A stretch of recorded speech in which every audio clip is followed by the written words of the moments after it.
let me introduce our panelists first to begin. The far left is my friend Tomas Smetny-Sowa. Tomas is the Senior Director of Public Works and Procurement Services with the Federal Government of Canada. To his right is Olivier Rochela, who is Director of District Heating and Cooling with ENGIE, and they're really talking about this major project underway in Ottawa. To Olivier's right is Chris Potter. Chris is the Director of Utilities and Power Plant Operations with the Architect of the Capitol in Washington, D.C.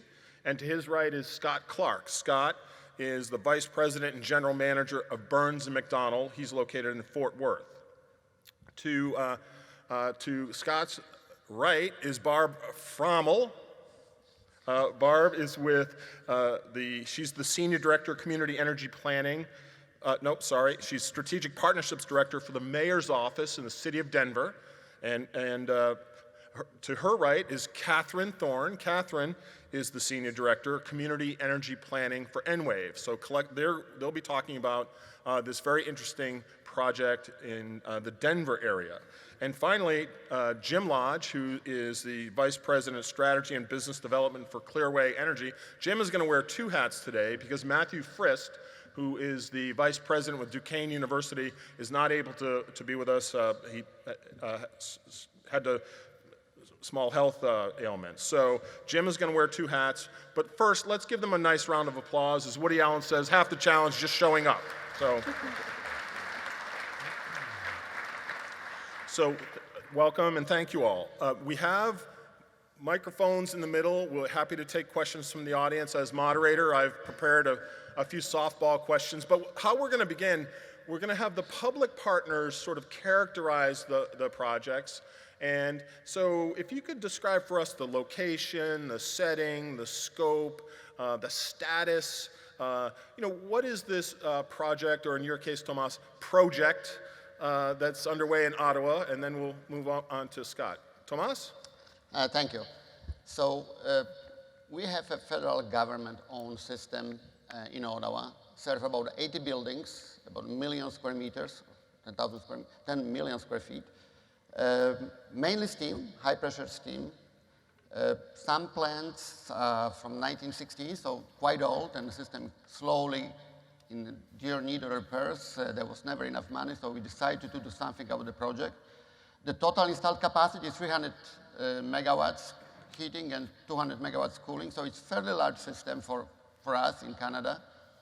And the only way to go forward to have finance secure was for us to get together with the private partner and get the money assigned in one big shot instead of having a little pieces done every year as we're going forward. So the scope of the project is to modernize the entire distribution system, which is 5 heating and cooling plants, and change from steam to low temperature hot water. One plant is high temperature hot water, will be changed to low temperature hot water. On our side, on public works side, we will be changing all the buildings from steam heating to low temperature water heating. So it's a fairly large project. We got an excellent partner. They got 5 years to convert the system and 30 years to operate later on. The contract had been signed just a few weeks ago, so they're just getting ready right now. That's the size of the project. Wonderful, Tomas. Thank you. So for those of you, Ottawa is the federal seat of Canada, and this is an ambitious project of great magnitude. So Tomas, congratulations on getting it to this stage. So in Washington, D.C., Chris, where you operate also the system that supplies the federal government, the Capitol complex, U.S. Capitol, Supreme Court, Library of Congress, all the Senate, House office buildings. What's happening at the Architect of the Capitol? Right, so thanks, Rob. The Architect of the Capitol, we are a federal agency, and we take care of all the buildings on Capitol Hill. As part of that, we run a steam and chill water district energy system. And like a lot of systems, we have some aging infrastructure and some challenges with some older equipment. And so several years ago, we did a master plan, strategic plan on where we're going, and looked at a lot of different technology, and it pointed to cogeneration. And so we started putting together a project for the plant. We decided on a 7.5 megawatt combustion turbine with 100,000 pounds an hour heat recovery steam generator. It's two unique things about the project is we were able to reuse an addition onto the plant that was built in the 30s. And so we were able to recapture that space, but we were required to tie it into an operating facility. We couldn't shut down, and so there were some complications around that. And then the financing mechanism that we use is a utility energy services contract, which is a form of public-private partnership that's available to the federal government. And so we contracted with the local utility, who then contracted with Burns & Mac to get it done. So the project was completed in the fall of last year, and it's doing what it's supposed to do, so very successful. Knock wood. So far, so good. Yes? Yes. Very good. Thank you, Chris. So Chris mentioned, they have an operating system. They've got to keep the senators and representatives cool. It's sort of like building an airplane while you're flying, yes? But Barb, in Denver, you're really, and you're not working from a clean sheet of paper, because this is really sort of was an existing development that's now the city wants to repurpose, right, and renew. Tell us a little bit about what's happening with it's the Western Town Center. National Western Town Center, thank you. So the National Western Center is a 250-acre infill redevelopment. It's the redevelopment of the historic National Western Stock Show site. Right. And I'm sure, how many people in here have been to a stock show? Oh, good, okay. I was expecting to see 0 hands, except for maybe one who I know is from Denver. This is a 250-acre redevelopment of the site. It's about 1.5 million square feet in the initial phases, 7 buildings that are a combination of educational buildings. Colorado State University is building their Denver campus there. So educational buildings and sporting and event venues, as well as some offices. The energy scope is a district thermal system, and the thermal source is wastewater. We have a 72-inch wastewater interceptor that is carrying all of Denver's wastewater from downtown Denver up to the treatment plant north of our site. And so the thermal source is that wastewater central utility plant with specialized heat exchangers will transfer the thermal energy from the wastewater to a 2-pipe ambient loop, which will serve all the new buildings on the campus. We are in a pre-development stage with EAS Energy Partners, and that's a team made up of Enwave, AECOM, and Saunders Construction. We did a competitive procurement to choose this team, and are about halfway through this pre-development phase and anticipate having a signed contract by the end of the year. Very good. And so, Barb, the city wanted a low-carbon, sort of resilient infrastructure. That was part of your objective, your motivation. Yeah. Yes. So we'll come back to that. I think that's important. What are cities seeking in this transition? Thank you. And I've been to a stock show because Scott Clark took us to the Fort Worth Stock Show. Yeah. So thank you. So Jim, wearing your Duquesne hat, tell us a little bit about Duquesne University, the project, the system, and the status of that, if you would, from the Duquesne perspective. Sure. And Matt Frist, the CFO for Duquesne, really wished he would be here. He actually has stomach flu and was up all night last night and couldn't attend. And his sort of right-hand guy was out of town, so he wasn't able to attend either. So I said, "Don't worry, I'll take care of you." Good partner. Yeah, we're partners. So anyway, Duquesne University, for those of you that don't know, it's a privately held Catholic university here in downtown Pittsburgh. And actually, for those that are staying here at the hotel, if you're staying on the side of the hotel, it's not looking towards the river, but actually looking up towards the hill. If you look sort of over to the right, Duquesne's actually up on the hill. There's a lot of people that come to Pittsburgh don't even realize the university sits up there. It's a beautiful campus. But what Matt and the president of Duquesne University was looking at doing is, one, they are going through an effort of privatizing some of their areas. In fact, they just recently had a dormitory that they owned for years and years that they privatized. So one of the things that they're looking at doing is really focusing on their core business, and that was one of the key drivers. The other thing that's interesting, and we'll hear more about it as we go through the conference, is the university happens to sit very close to one of our existing district energy systems already.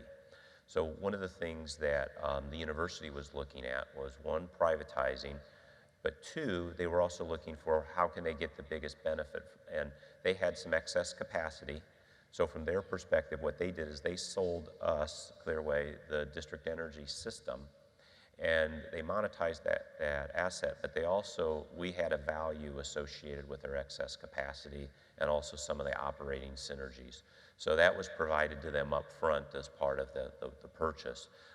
So we purchased their system, and then they, in return, also signed an energy service agreement with us to supply back chilled water and steam and electricity to them. They have a CHP plant, and if you're doing any of the tours on Thursday, you'll be able to see that.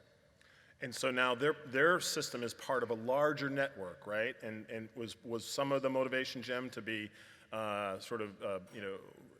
strengthen their resiliency in addition to harvesting capacity? Yeah, so I'll sort of switch gears and put my my other hat on then from Clearway. Well, but maybe even before I do that, from Duquesne's perspective also, the mayor, who you will hear at lunch today, was very focused on district energy and resilience, and they also are in the eco district. So part of the university also was looking at this, was trying to be a good steward in the community and also try to help move forward in that philosophy that the mayor has. So that was part of the driving factor. And then from Clearway's perspective, we're involved right now in doing a design where we're going to interconnect our two systems. So ultimately, to Rob's point, the Duquesne system is going to get interconnected into the existing Uptown system. So not only are we going to get some operating synergies there, but some resiliency and then additional excess capacity for some of the other projects that we're working on in terms of increasing the demand of the system. Thanks, Jim. So I'd like to now sort of go back through the panel a bit to the private partners, and thank you, Jim. And then, so Catherine, as a respondent to sort of the offer from the city of Denver, how is Enwave now approaching this project? And is it part of a trend that you see where cities really are not only looking for economy and efficiency and resiliency, but at the bottom also sustainability? They really want low carbon solutions. And how does this project sort of fit in that frame for you? Yeah, absolutely. We were really excited about this project because of that aspect. We see this as a huge growth area for district energy, and in particular, this site has a really exciting opportunity with the Delgany Interceptor, which is the sewer that goes through the site. And currently, it's a unique situation where you have pipes that are above ground that are actually blocking access to the river.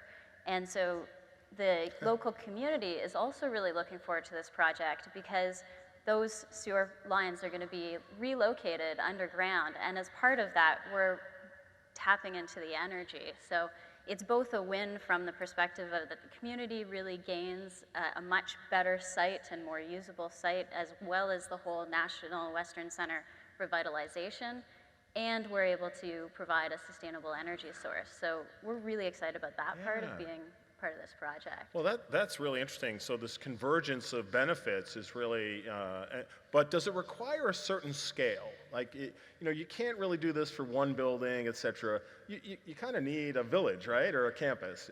Definitely, and that's why district energy is so well positioned to help with this challenge that cities are facing today in terms of how do they address climate change effectively and come up with these innovative solutions that really change the conversation on how to move forward toward our goals. And literally converting a waste stream into a revenue source. It's, I'm really trying hard not to make the poop analogy. But well, I'd like to come back to that too, like, so how that's moving forward. So thank you, Catherine. So Scott, you've been really the partner to it's Washington Gas is the utility, right? And so Burns and McDonnell, but you've been on the ground really sort of building this flying jet, right? Right. Adding, combustion turbines, et cetera.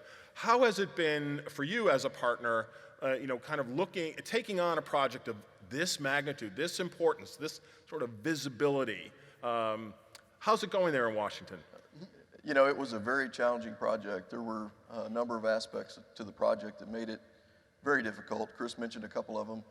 It was in an existing facility that was a historic facility, and we had to do a lot of work with the Architectural Review Board on any changes we made to the building to make sure it complied with their guidelines. It also had a utility tunnel that ran underneath it and a stormwater canal that was built in the 1800s. And so, you can imagine chipping out concrete and putting in new foundations was a very tricky situation there because we couldn't cause vibration that could cause damage to any of those underground structures. And no one really knew anything about those structures. So that was a very difficult situation. And also doing work in DC during this time frame, which was primarily 2017, 2018 was the construction time frame. If you counted construction cranes in DC, you would get tired at about 20-something, 22, 24 construction cranes around the city. And so subcontractor labor, trade labor was very difficult during the time that we were building this project. So we actually had to supplement labor from outside the DC area in order to get the project done. We also had an environmental problem with the site. There was PCB contamination in a lot of the concrete. And so that caused a pretty big delay to the project. So we had to accelerate the schedule to overcome some of those delays, which required what we call trade stacking. We had to have, the idea was to get the mechanical guys in first, then get the electrical in, then get the I&C folks in last. And because the project had to be accelerated, we had everyone working in a very small space all at the same time. And so we had to do some things with extra supervision, extra safety personnel, and very, very happy to say that we had 180,000 man hours, safe work man hours. We didn't have any safety incidents on the project. And as Chris mentioned, it's been operating since September, working very well now. And I commend you because for those of you who aren't familiar, this is the architect of the Capitol Power Plant. I think Chris mentioned it began operating in 1910, and it's actually the owners of it are Congress. So Chris has 435 bosses at least in the House, and then 100 in the Senate. So. Success, what they say, success has 1,000 fathers and failure's an orphan. So a lot of attention on this project. So congratulations, Scott, for getting it to the finish line. So, but in Ottawa, the work, Olivier, is really about to commence. Yes, this boulder that Tomas has pushed up the hill now is in your hands to really move a significant project scope forward. How is NG thinking and partnering? How are you feeling about this opportunity in Ottawa? So bonjour, Rob. So you allowed me to say one word in French. So it's going to be one word, okay? I promise. So we are very proud. We are very excited to have had the chance to work in that deal, to be clear with you. We truly believe that deal is going to change our industry. We truly believe that the vision of the city of Ottawa and the federal government is going to maybe change the district heating and cooling system in the future. So it's about to start. You're correct. So we're going to convert the system from steam to hot water. We're going to interconnect the systems in order to offer much more resiliency, and we're going to increase the overall system by 25%, and the ultimate goal, and this is for us the motivation of that project, is to reach a reduction of the carbon footprint of 40%, if I recall correctly, by 2030, and keep on working on that in order to reach the carbon neutrality in the future for Ottawa. So for us, it was a no-brainer to be part of that. Yes. we are, again, very, very proud, and it has been an honor for me to work on that deal, since we do like, and this is exactly what we want to do in ENGIE, to promote solution, low carbon solution, in order to lead and to help territories or cities to reach carbon neutrality in the future. So it's about to begin, and let's see what will happen in the future, but we will reach that goal. Wonderful. And it's going to be very interesting to watch, observe, and sort of monitor. This is will obviously be a very visible project in Ottawa. But for the industry, I think it is a game changer. Yeah. So let's talk for a moment. I'd like to ask our public colleagues, in sort of moving through this process of sort of defining, prioritizing, and then even the whole selection process. You operate under, frankly, a media microscope, a political microscope. This isn't a simple task of, who's the fastest runner to cross the tape, right? There's a lot of components to doing this. From your view, what are the attributes that you look for in a partner? Is it experience, balance sheet, similar project scope, references? What goes into the process of selecting? Barb? Yeah? I would say, well, first of all, thank you for acknowledging that it is quite a process, and we are under a lot of scrutiny.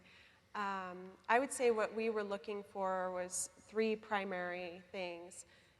First of all, expertise in district energy and wastewater heat recovery in designing, building, and operating these systems.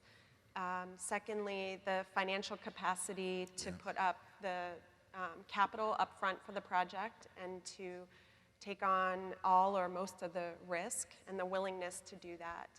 And then thirdly, we're looking for a true partner, a group that is going to partner with us over the long term, be transparent, work with us on not just the main scope, but also on achieving additional goals for the community and really partnering with the campus partners and the surrounding community. So those were kind of the three main things we were looking for, and happy to go into more detail on the actual selection piece. Yeah, because these are not static projects, right? Very dynamic. You're looking at a long term. A lot of players. Things evolve, right? So you need to have someone with the capacity to adjust, has some flexibility in their approach and responsiveness. So and that's so hard to really kind of, I think, put on a spreadsheet, right? Yeah. But it's a very important attribute. Chris, was there anything in particular that again, the sort of the public pressure, the scrutiny, there's a whole level of pressure on a public agent to do the right thing, yes? Well, yes, and I think that the mechanism that we use, the Utility Energy Services Contract, is very structured, and so you have to meet very strict guidelines for how you put that project together. And so we did follow that, and we partnered with Washington Gas, and in terms of Burns & Mac, what we wanted to see as the customer is really a level of experience and expertise that we knew that whatever came up, and Scott mentioned several things, that they had the experience to kind of get through it and deliver the project. Not their first rodeo. Right, exactly. And they've done work for several members in here, and we'd seen those projects, and so that was very, very important to us. And then, thank you, Chris. And Tomas, obviously your project was very visible and a lot of interested parties still, right?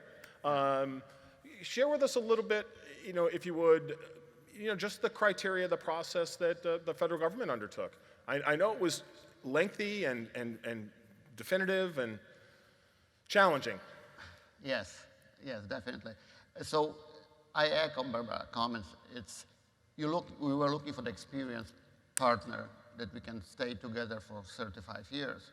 But being federal government, our procurement process is such that you go to the lowest bidder. So how you challenge this lower bidder to be a partner that get a lot of experience And don't forget, we're building 2 new plants. One is just beside Parliament Hill, right on a hill. So that's the only piece of real estate in Ottawa that is still not developed.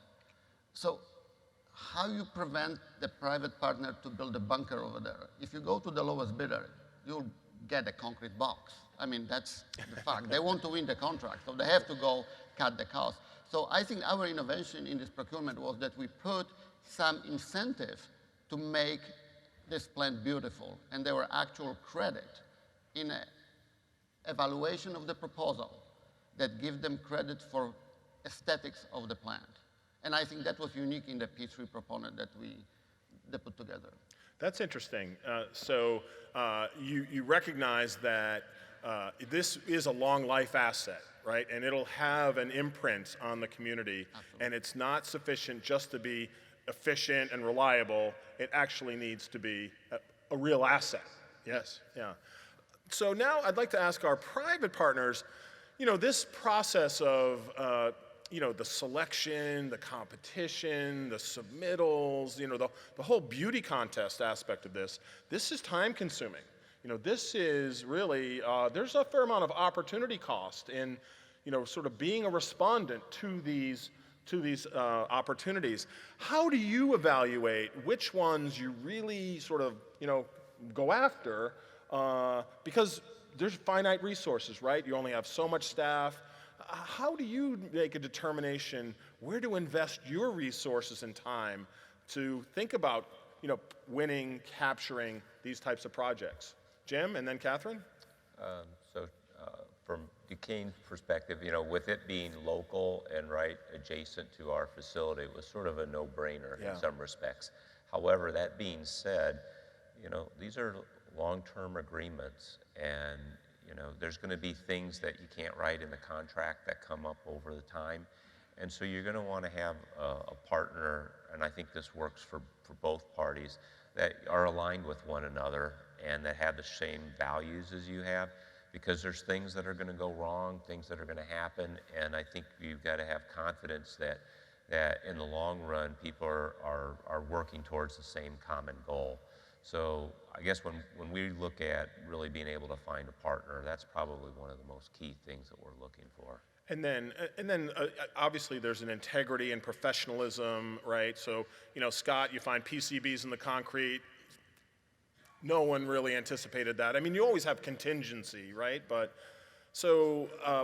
again, there is this sort of, where do we invest our resources to, as an organization to participate? Is there some magic secret sauce to that? Well, I guess in the case of the Capital Power Plant, we had been involved in that project actually as the owner's engineer for a previous proposal from the other utility company. I see. And one of the things about a UESC is it has to have a positive cash flow over a 25-year period.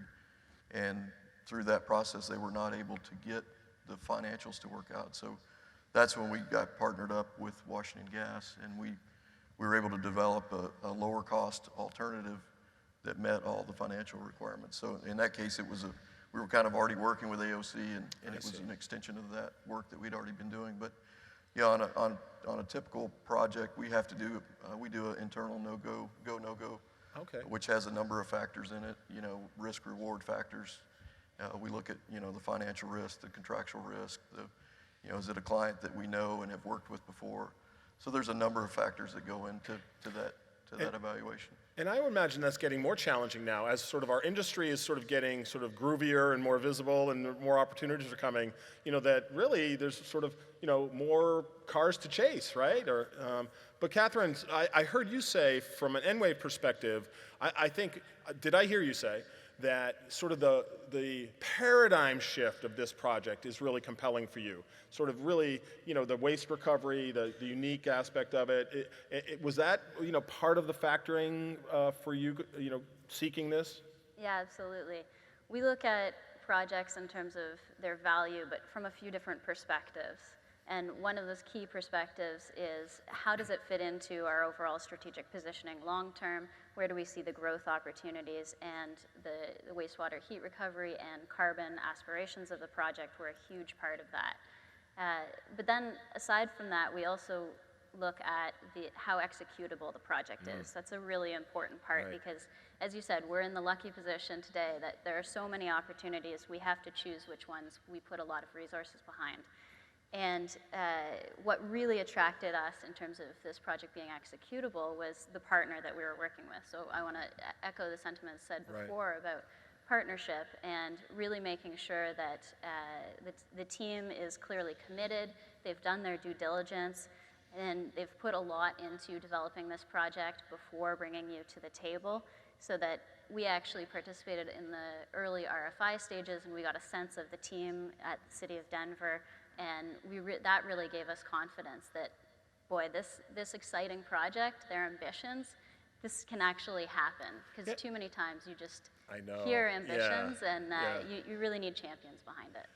And then I would think too, and I don't mean to speak for you, but so here you have this sort of transformative project, and you hope, well, if we do this one well, maybe there'll be some that follow on, right? Other cities have similar, I think, objectives, and et cetera. So you hope it's sort of the first of many, I'm sure, yeah. Absolutely, and we're seeing this actually with cities across North America, already working with the City of Toronto, for example. They launched a low carbon thermal network partnership, and so we're their partner in that, and we see a lot of opportunity in that for district energy. Very good. Well, I think cities need partners, really. They can't do it alone. And then, Olivier, I think from the perspective of NG, this is from my view, this is a significant project, almost monstrous in its scope, right? The federal government in Ottawa. There's five plants plus 2. So, but with the experience you have in concessions globally, you have a lot of confidence that this is one you can perform, yes? Yes, for sure. You better say yes, right? That was intended to be a softball. I'm sorry. It wasn't a curve. So I replied. Yeah. And by the way, your client is sitting next to you. Yeah. I know. I got that. Thank you for the question. Now, again, in that deal for us, it was a no-brainer to be part of it. But you're correct saying that it has been a very long process. We have been working on the tender process for almost 2 years, if I recall correctly. So it's costly. It's a very long process. You're correct, and we have to allocate the resources for all the projects we are pursuing right now. What was important for us is that project was totally aligned with our strategy in terms of low carbon emission and carbon neutrality for the future. So again, it was a no-brainer. But what was even more important, if I can say that, is that during the process we had the possibility to discuss and to co-construct, if I can say that, the contract agreement with the federal government. And it was clear since the beginning of that process that the federal government is going to do everything possible to make that deal acceptable for both parties. Try to understand where are the risks, where are the risks that we can take, what are the risks that we can't take and we won't accept to take in terms of operational risk, but also in liabilities and stuff like that.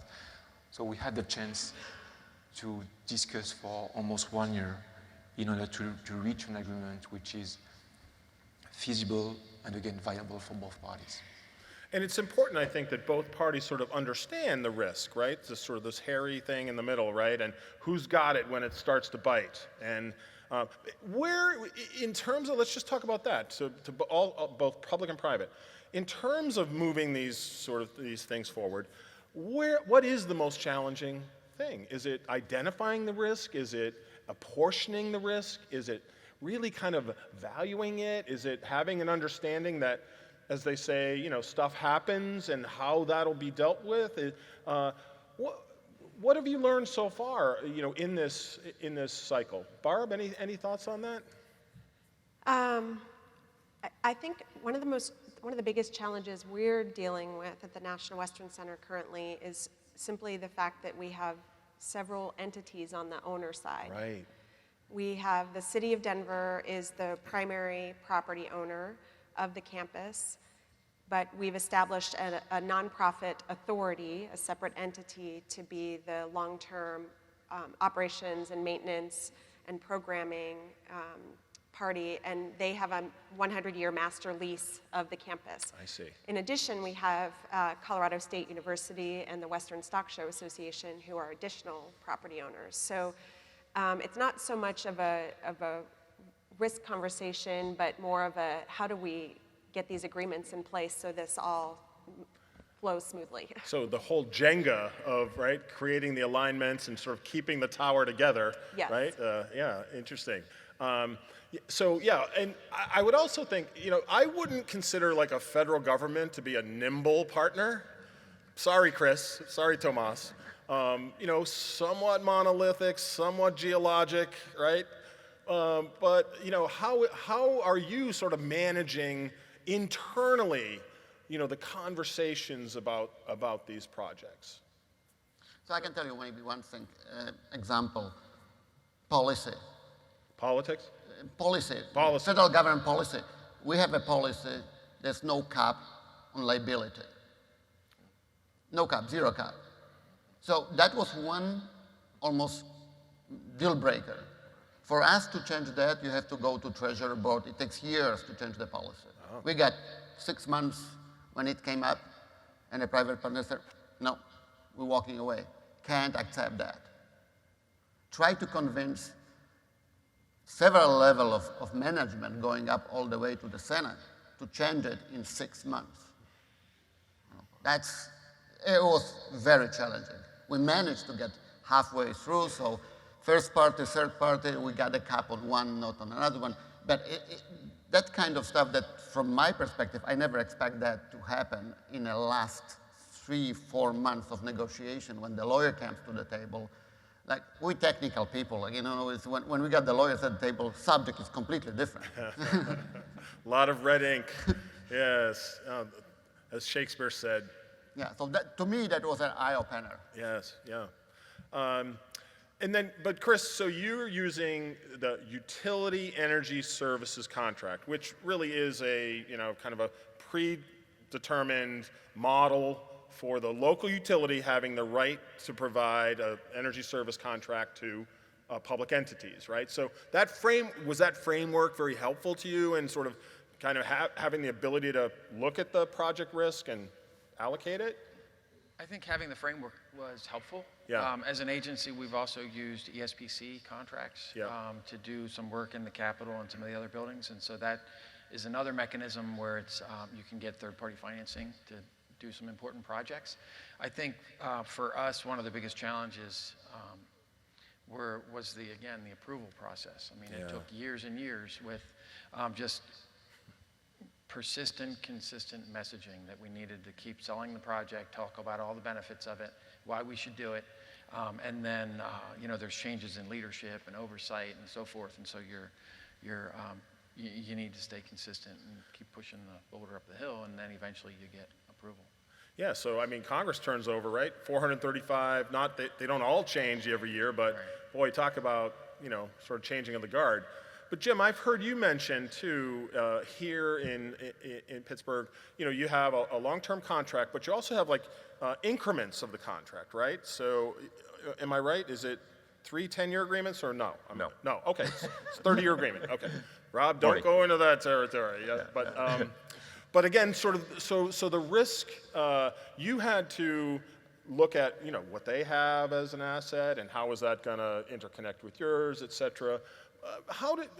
What was the most challenging sort of learning, you know, item in getting there? Yeah, I think, and for some of the universities that are in the room, there is a lot of challenges in terms of how you structure these deals on an acquisition. And so you've got accounting people that are in there, and they're wanting to ensure that, you know, whether this is on the balance sheet, not on the balance sheet, you know, private financing and so forth. So the structure of how this is done is super important. So, you know, I think the easy part was actually putting sort of the commercial deal together. Yes. The difficult part was making sure that it could align with all the different challenges from a financial and accounting perspective. So a learning might be to one, you know, bring those people in earlier in the process. Yeah. To help. And then the other is, and we probably already experienced this, there's I think a few attorneys in the room, But I mean, you know, you get into these what ifs, and they can be exhausting. And many times, you know, we know that 99% chance they won't happen, but yet you spend 99% of your time focused on some of these things. So I think the other thing is to make sure that the attorneys don't, you know, take and lead the process. So I think that's important as well. So a little bit of reality as you continue this dialogue. It would seem to me that there may be not tension, not friction, but between how are you as a group handling what might be sort of a technology preference, right? So we hear that the cities really want low carbon, local energy, et cetera, and sometimes I think that may not always be the best financial or solution for the private partner, right? So how do you choose what color the curtains are going to be, right? How difficult is that? Is that something that has to be decided? It's a gas turbine, it's wastewater recovery, it's solar PV. How flexible are the technology approaches, and has that been a problem? Catherine? Well, in the National Western Center project, in the RFP that the city issued, they did identify wastewater heat recovery as the base concept, which was a great base to be able to propose off of and make sure that they could get some apples to apples comparisons of different proposals. They also provided the opportunity to give alternatives in that process, so you could give alternative technical and financial concepts. That's where you could suggest other things that you've assessed. And also, as we went through the process, we wanted to do our own due diligence on making sure that this was an appropriate technical solution. Right. And we came to the same conclusion that it's a great resource for this particular site and a really good opportunity. There's sufficient flow, it's adequate, the infrastructure is available. And so, Scott, have you seen a similar challenge where sometimes there's aspirations that really maybe don't fit? Because you mentioned, the financial and some of these economic strictures that has that been surfacing a little bit? Yeah, I think it depends on the project and who you're working for. We do a lot of utility master planning. Right. And everyone has the goal of being carbon neutral by 2050. Everyone wants that. Right. The question is, are they willing to pay for it? Yeah. So it's a very costly thing to get there. You can get there. Yeah. But there are options that are very, very costly to make that happen. So you figure out through that process really what their appetite for those low carbon solutions really are. And then you sort of, we essentially give them the economics for all the options. I see. And then it's a menu that they can choose from. I see. On how they want to implement those options. Yeah.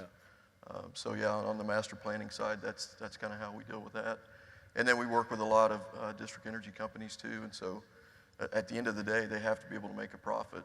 And so the economic solutions tend to win out more than not. Or some combination thereof, right? I mean, you certainly need to sort of meet carbon objectives, right? But let me ask this. Are any of you seeing, and Tomas, you mentioned policy, Olivier, Chris, are any of you seeing real sort of policy drivers? I mean, maybe in Canada, maybe the carbon incentives are different, right? You have some of the provinces actually have a greenhouse gas, incentive. Are you seeing either existing policy, tax, or environmental policy driving any of these projects?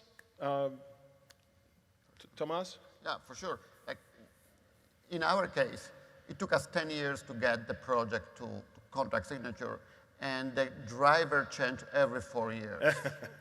So we had 4 The driver? objectives. Was that the Prime driver Minister? didn't change, the drivers. Yeah, okay.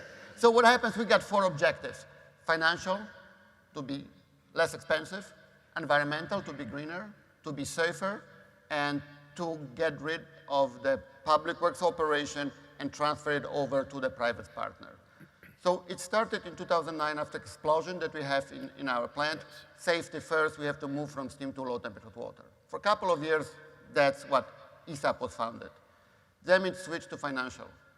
Our value for money indicated about $750 million savings over the status quo. That pushed the project to the agenda of the government, but not far enough to get funding for the entire project. When we switched the government in 2016, it's the greening that really gave us the funding. And in 2016 budget, we got the funding for the entire program of work because of the GHG savings.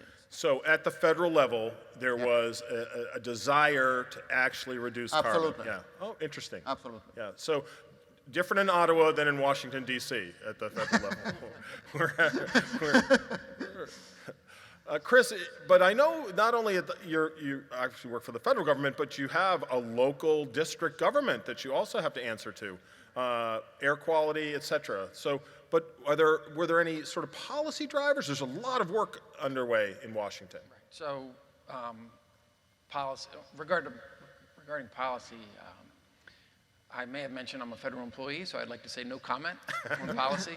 But I think that it is important that it's part of the conversation, right? There's things over the past couple of years that have come up that are being discussed on both sides, and that's important because I think certainty is much more critical than uncertainty, and so I think I'll just leave it at that. Yeah, and I appreciate that, and I think though a lot of the action is really at the state and local level, right? We have states that have renewable portfolio standards and tiers, et cetera.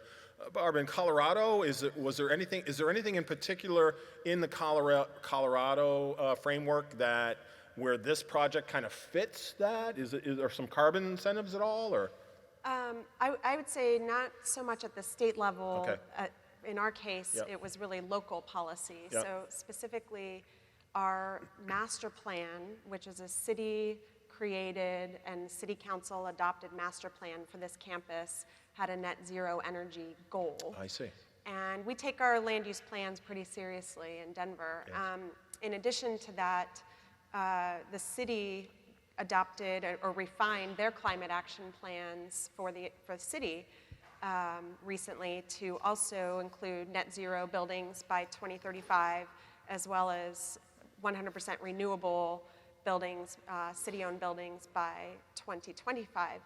Wow. And I would say while those policies aren't mandates, Right. they drove us to at least do our due diligence Right. around net zero to find out if net zero is possible Right. for this campus. And then that due diligence led to this partnership and this hope that it is possible. So that makes sense to me. You sort of created a lane of sort of net zero, and then you sort of have these on-ramps, and you're sort of driving towards that. Let me ask on that. I'm under the impression that one of the sort of realities that's evolved is that with aggregation, with scale, net zero becomes a little more achievable, right? So when you're moving energy, especially thermal energy, between sources and users, as opposed to trying to achieve that in one tower, perhaps, right?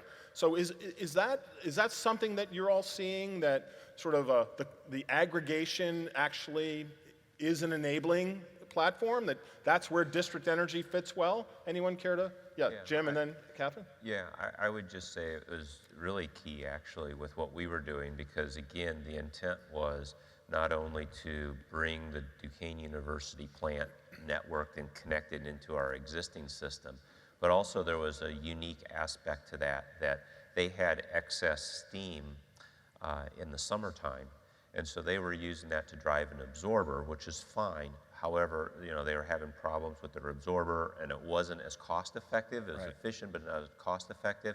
And so with our connection with a hospital, which is one of our top customers on our system, we were able to have excess steam, our steam load that we had, that we could actually use that, and that only came through that aggregation effort. So we actually had a better fit for the total steam load that way. Right. So President Eisenhower once said, if you can't solve a problem, make it bigger. Yeah. Catherine? Yeah, absolutely. The scale definitely helps in terms of the economics, and we've been talking a lot about how the project at the National Western Center is able to achieve great environmental objectives, but there are also objectives around economics for the city and for the authority. So we're operating within the same bounds that we do really for all our projects. And really it's the scale and also this approach of a total cost of ownership evaluation that allows us to get there. And that total cost of ownership approach looks at over the full concession term, really what are the costs between this and what they would have done otherwise, and how do you offer value in that situation where you can actually look at a much longer term than if, say, the city was to look at it just themselves. And let's be honest, this is more of an infrastructure investment than anything else, right? So it has to be shared, it has to be allocated, it has to be perceived over a longer life and amortized over a longer life. It isn't just an NPV, low first cost, right?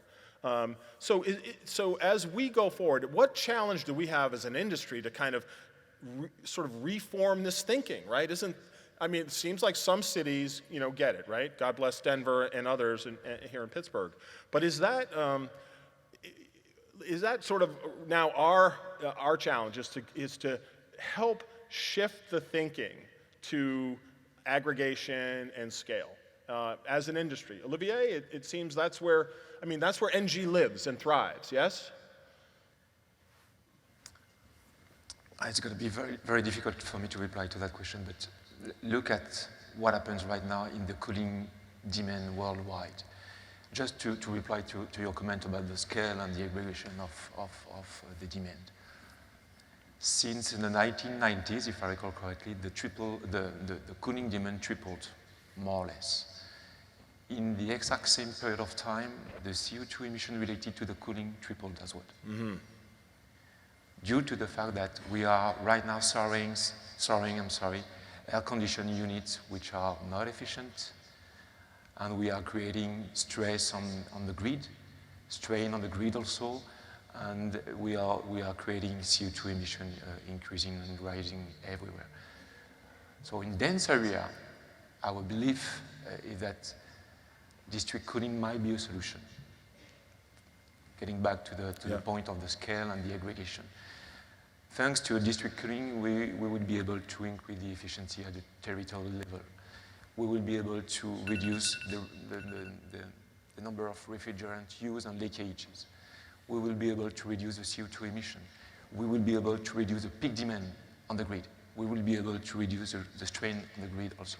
So we, as an industry, either for cooling or heating, we have solutions, and we are very well positioned in order to face climate change and to offer some solution in order to reduce the CO2 emission in the future. This is for sure. There is no doubt on that. We have a lot of work to do, don't we? Yeah, I know that. Yeah. And we only have 4 minutes left to do it. So, thank you so much.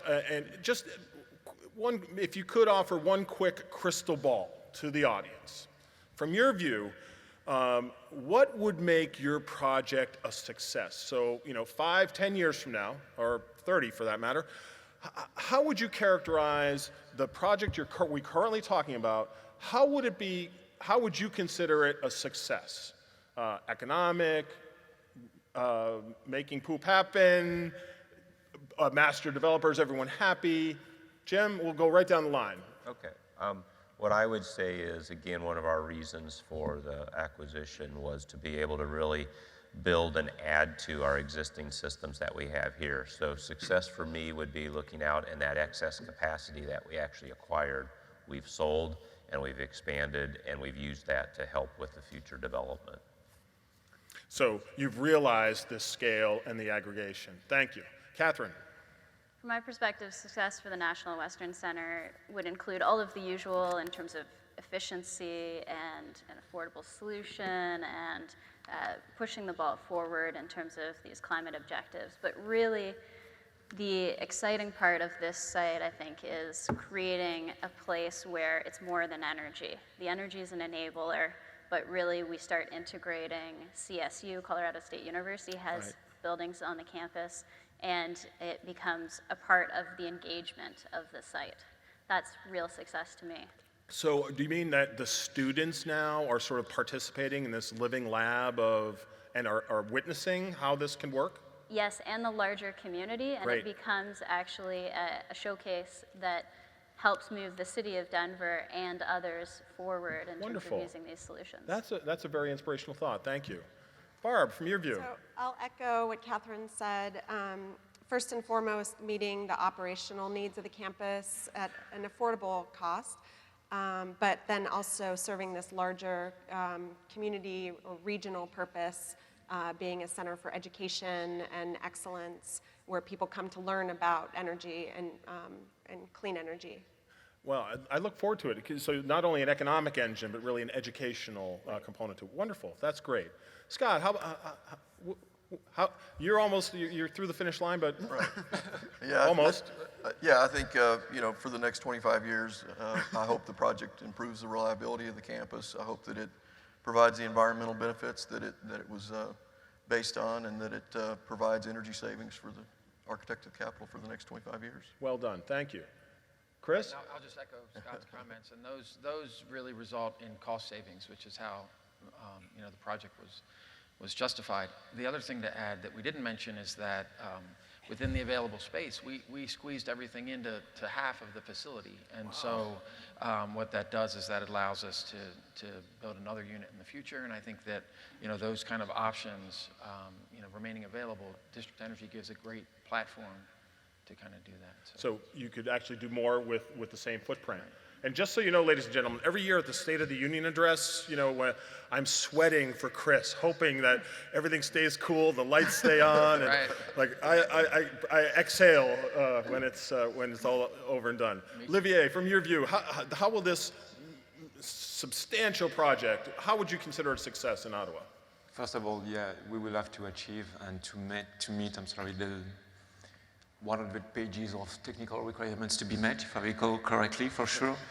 But the ultimate goal, once again, is to reach the carbon neutrality, and we could be successful only if we reach that goal. Wonderful, thank you. Tomas. So I have no doubt that we'll achieve all the technical and financial goals. But to me, the real goal will be if in 5 years, when we're ready to expand, we'll put this on Ottawa map, and our developers, city planners will understand that district energy is the way to go. Because ideally, I would like to grow it through the entire city. We got 800 building possibility with a heat density map that can connect to the building in a close proximity to our network. We got 80 right now, so that will be the goal. That will be the success. Sounds like a second career for you. Yeah, well, I don't know for me, Yeah. maybe for Olivier. Thank you. Ladies and gentlemen, thank you so much for making time and being prepared and sharing. And let's give them a nice round of applause, if you would.